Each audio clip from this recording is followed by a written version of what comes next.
Friends, నేను ఒక చిన్నది చెప్తానికి వచ్చాను. ఒక అత్త కోడళ్ళు ఉంటారు కదా, వాళ్ళ టాపిక్ ఈరోజు ఎందుకో వచ్చింది, చెప్తా చూడు. ఒక ఆవిడ ఉంది, కొడుకు పెళ్లి చేసింది. కొన్ని లక్షలు పెట్టి కళ్యాణ మండపం కట్టించి డెకరేషన్ చేపించి కొంత వేల మందిని పిలిచి పెళ్లి చేసింది. ఓకే, పెళ్లి చేసిన ఆవిడ మీరు ఎలా ఉండాలి?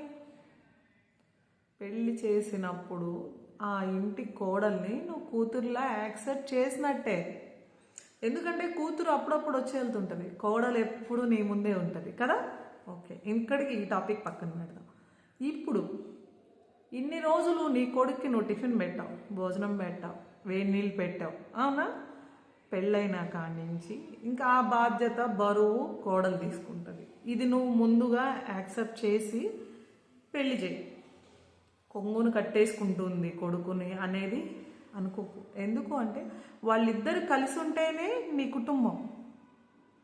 నువ్వు ఒక రేంజ్లో ఉండాలంటే వాళ్ళిద్దరు కలిసి ఉండాలి.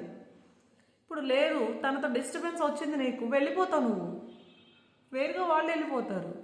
పలానా కోడలని నిన్నే అంటారు కదా, అది నీకెందుకు అర్థం కావట్లేదు? ఒక్కటి గుర్తుపెట్టుకో, నీ పేరు తను నిలబెట్టాలి, తన వంశాన్ని తను నిలబెట్టాలి, అవునా?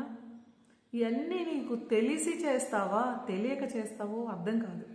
ఇప్పుడు పక్కన వాళ్ళు ఉంటారు, నీ కోడలు నీ గురించి అది చెప్తుంది, ఆ అమ్మాయి అసలు ఏం చెప్పకపోయినా అది చెప్తుంది ఇది చెప్తుంది అంటారు, ఈనేస్తాం. ఆ అమ్మాయి మీ అత్తయ్య నీ మీద ఇట్లా చాడీలు చెప్తుంది అంటారు. గుర్తుపెట్టుకోండి, మీరిద్దరు కూర్చొని ఫేస్ టు ఫేస్ మాట్లాడుకుంటే గొడవలు అవ్వవు. సో మీరు ఇక్కడ తెలుసుకోవాల్సింది ఏంటంటే, అత్త కోడలు కలిసి ఉండడానికి ట్రై చేయండి.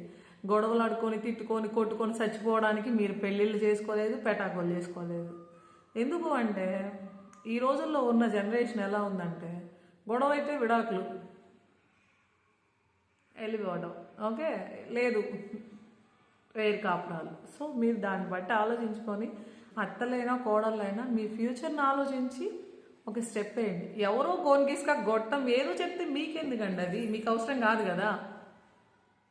మీరు అబ్బాయిని చూసి పెళ్లి చేసుకున్నారు, ఓకే, ఆవిడ మిమ్మల్ని చూసి కోడలుగా యాక్సెప్ట్ చేసింది. ఇది ఒకటి అర్థం చేసుకోండి.